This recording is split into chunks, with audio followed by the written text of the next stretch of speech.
Bueno, bienvenidos una vez más a un nuevo episodio de este podcast titulado Firmes.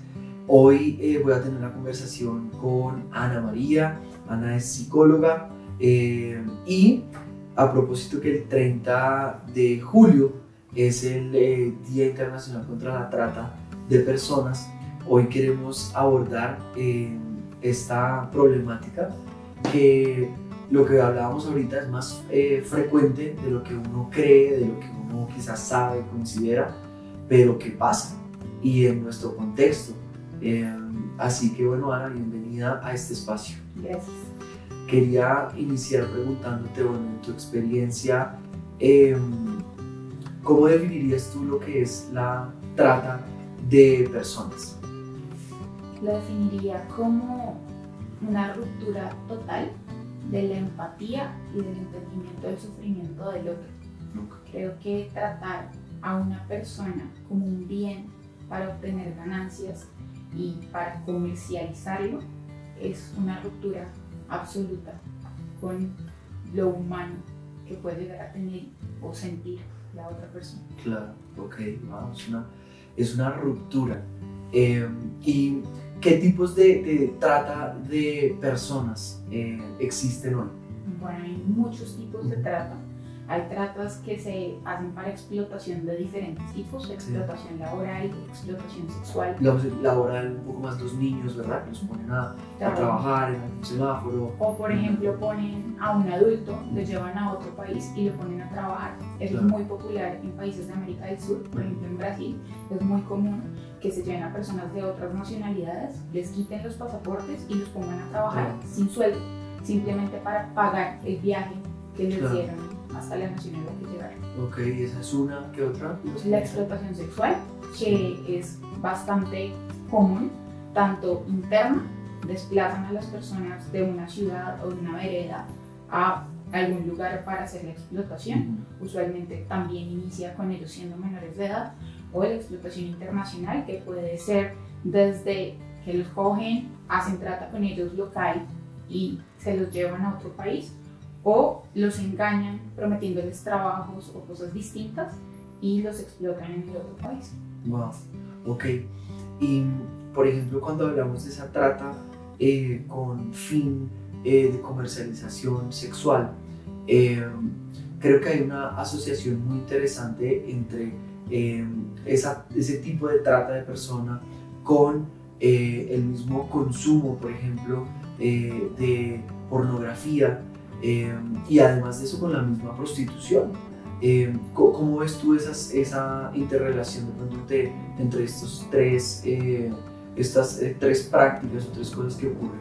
Bueno, es bastante común que se utilice la explotación sexual con fines comerciales para generar material pornográfico, y usualmente son sitios de dark web, sitios que admiten relaciones con menores de edad o que tienen algún tipo de parafilia bastante particular, algún tipo de fetiche, que es como mayormente se conoce, y eso claramente fomenta que se busquen personas específicas o prácticas bien particulares para llevar a cabo eso.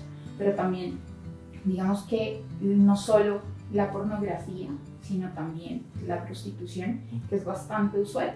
De hecho, con las personas que he trabajado, que han pasado por situaciones así, decían, mi cabeza cuando yo no había tenido una relación sexual con nadie era de millones. Incluso la gente pagaba miles de dólares o de euros para estar conmigo y era como una subasta, el que más pagara para tener mi virginidad. Mientras que una vez usada, pues ya era el valor que se manejaba para cualquier persona de mi edad. Y eso pues claramente es muy fuerte y muestra la relación entre unas y otras. Claro, y en tu experiencia profesional, entiendo has atendido varios de estos casos, pero ¿podrías contarnos, digamos, un poco la historia de uno para uno entender un poquito más como lo que vive una persona que ha sido víctima de trata de explotación sexual o no sé, incluso el primer caso con fin laboral que hablamos? Recuerdo un caso de una niña que la contactaron cuando tenía 13 años. Ella tenía una situación familiar bien compleja, con escasez de muchos tipos. Y pues dentro de esos también había escasez de afecto, Sí. escasez financiera, maltrato físico, psicológico, y había cosas de las que quería escapar. Y una compañerita del pueblo le dijo no, que ella tenía un primo, que su primo pues ya había ayudado a muchas otras mujeres, que no se preocupara, que tenía todo montado en Bogotá. Cuando llegan, le quitan sus papeles, le dicen que no puede salir. Llega aquí con 13 años. Llega aquí con 13 años, la encierran en un cuarto, no le dan comida, no le dan agua. Pues ella describe muy gráficamente todo lo que le está pasando en su entorno. Está encerrada en un cuarto sin ventanas, donde ella siente que grita y grita y nadie la escucha. La amiguita no aparece por ningún lado, solamente apareció una vez para decirle que se calmara y que se relajara, que fue cuando le hizo entrar a su habitación al primer cliente. Decía que no importaba, la misma amiga. ¿Y en qué parte de Bogotá la tenía? En el barrio Santa Fe. Allá estuvo durante mucho tiempo y simplemente ella narra lo doloroso que fue todo, desde el sentir que ya no tenía ningún tipo de libertad, a sentir que había perdido su identidad, pero también la vergüenza y la culpa por no haberle hecho caso a esa voz que en un principio le decía como no vayas, algo no está tan bien, pero era tal el desespero que ella dijo no, necesito salir de aquí. Entonces la culpa, el malestar, la vergüenza, y aún libre sentía que era como, no sé si han visto ese ejemplo de los elefantes que los amarran desde chiquitos con una soga y aún grandes no se sueltan porque ya se acostumbraron a estar amarrados, tal cual. Ella describía que ella ya no sabía cómo ser libre. Y ella cómo logra, te contó digamos en su proceso después, más adelante, cómo logró salir de esto. Sí, pues según ella cuenta, era una red de trata en general, y lo que hacían era que sobornaban a las autoridades que estaban en el lugar. Hubo un cambio de autoridad, pero además de todo dejaron de pagar tan altas cuotas a las autoridades que estaban en ese momento. Hicieron una redada y en eso la sacaron a ella.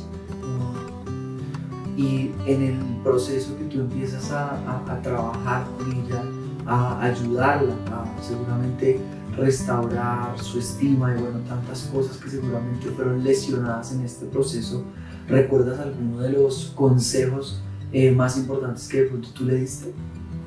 Yo creo que hubo algo que hizo clic con ella y fue el darse cuenta que su valor no radicaba en lo que hacía. A muchos nos enseñan que somos lo que hacemos, así como también está la cultura de somos lo que comemos, y esa es una verdad parcial. Nosotros muchas veces tenemos circunstancias a nuestro alrededor que no podemos manejar, pero ella empezó a entender desde ahí que ella tenía el poder de decidir qué hacer con ella y darse cuenta que ella valía mucho más por quién era y por cómo se iba a construir de ahí en adelante que por su pasado. Fue bastante liberador en su caso particular. Y en toda esta historia y seguramente en las otras que tú has atendido que tienen que ver con este mismo tema, me gustaría preguntarte ¿qué rol crees que juega la familia a la hora que, por ejemplo, una persona, y en este caso una niña tan joven, 13 años, cae inducida por una amiga en una red de trata de personas? ¿Qué rol crees que juega la familia? Yo creo que la familia juega dos roles fundamentales. Uno, el rol protector, ese rol de generar un ambiente donde tus hijos, sin importar lo que les esté pasando, quieran volver, quieran desahogarse y se sientan escuchados. A veces uno de los errores más grandes que encuentro en la comunicación padres e hijos es que queremos imponerle a nuestros hijos muchas cosas sin escuchar el por qué ellos piensan distinto. Y eso pues genera un ambiente seguro. Que mi hijo puede decirme, mire, yo estoy pensando en fumar. Yo no empiece, es que ustedes, y empiece a criticarlo, sino que escuche el por qué le llama la atención fumar. Así lo corrija y le diga que pues por Claro. su bien no debe hacerlo. O sea, Eso- un lugar, como tú dices, un lugar al que volver. Y me haces pensar mucho ahorita como en Lucas 15 y en la historia de ese hijo que en medio de todo que recibió la herencia y la super malgastó, la invirtió de la manera más equivocada, pues a la final también termina regresando a ese ambiente que sabía que era seguro ni siquiera solo para él, sino para la misma gente que trabajaba con su papá ahí en esa casa. Entonces eso que dices me toca mucho. ¿Y cuál sería la otra? Ese es el rol protector y el otro es el rol restaurador, que tal cual como decías tú en Lucas 15, empezar a restaurar la identidad, empezar a decir, bueno, como ese padre que dijo, bueno, tú eres mi hijo, y te voy a tratar como tal, no te voy a tratar como lo que hiciste, sino por quién eres. Y eso es un rol que tienen que cumplir las familias cuando quieren restaurar y ayudar a que estas personas que han vivido cosas tan difíciles puedan reinsertarse de una manera mucho más tranquila a un contexto que usualmente usa dedos señaladores para referirse a eso. Bueno, pues te agradezco mucho por esta conversación. Creo que, por ejemplo, con las fundaciones ahorita tenemos un gran desafío. Nosotros lideramos dos fundaciones, una se llama Medicina para la Ciudad, la otra se llama Fundación Josué, y creo que de alguna manera frente a esta problemática no solo podemos como quedarnos en un podcast, sino que definitivamente hay que hacer algo. Y especialmente yo leía que esta es una industria, la de la trata de personas, un crimen organizado por supuesto, de más rápido crecimiento en el mundo y está generando hoy más de 150 billones de dólares al año. O sea, hay cantidad de mujeres, familias, niños que están siendo víctimas de esto y el 30% de las víctimas, los niños, de alguna manera pues son los afectados, 30%. Entonces también me hace pensar en tantas personas que hoy quizás están viviendo esta situación, quizás no sé, alguno de ellos llegue a escuchar esto y bueno, quisiera por ejemplo solo pedirte cerrar este espacio diciéndote si tú le pudieras hoy hablar a alguien que está enfrentando en este momento, digamos, esa situación, ¿qué le dirías? Le diría que es muy valioso, que tiene algo en su vida que va a ser mucho más grande que esta situación, que estas situaciones son pasajeras, pero que es una persona en la que Dios ha puesto todo para salir adelante, que así como esta niña salió y cambió mi vida, porque la terapia se la daba yo, pero ella hizo que mis ojos se abrieran ante un dolor muy grande. Asimismo, ellos que hoy tal vez me puedan estar escuchando, tienen ese mismo potencial de llegar, ser restaurados, ser cambiados en su identidad, salir de la depresión, la ansiedad, las drogas que muchas veces se utilizan para controlarlos y poder ayudar a otros a salir de esa situación. Bueno, gracias. Yo agregaría a lo que tú estás diciendo es que también se den cuenta que sí hay salida, porque yo pienso que cuando un poco poniéndome en los zapatos de esa niña que te quitan tus documentos, que no conoces a nadie, que tus familiares están lejos y quizás tú piensas es que no solo están lejos, sino bravos, están molestos por la mala decisión que tomé, que muchos de ellos los tienen, me acuerdo de una película brasileña, justo de todo este Brasil, donde eran 3 niños tal cual, venían de unas veredas, los traían a trabajar en la capital y me acuerdo mucho que mostraban ahí cómo el señor, porque una vez intentaron volarse y el señor que los explotaba terminaban encadenándolos cada noche, a la siguiente mañana iba, les soltaba sus cadenas y es decirles que de verdad hay esperanza y que pueden salir de eso, porque como tú decías también con el elefante, ¿no? Quizás la gente piensa, no lo voy a lograr y quizás el que está viviendo esa experiencia hoy dice, no lo voy a lograr, pero también hay gente que hoy nos está escuchando y que de alguna manera también, para que espiritualmente esté así, ¿no? Esté amarrada a algo que dice, no va a poder salir de ello y sencillamente es decirles si lo van a lograr. Así que gracias Ana por tu tiempo, por este espacio y a todos que sigan conectados con más episodios de Firmes. Muchas gracias.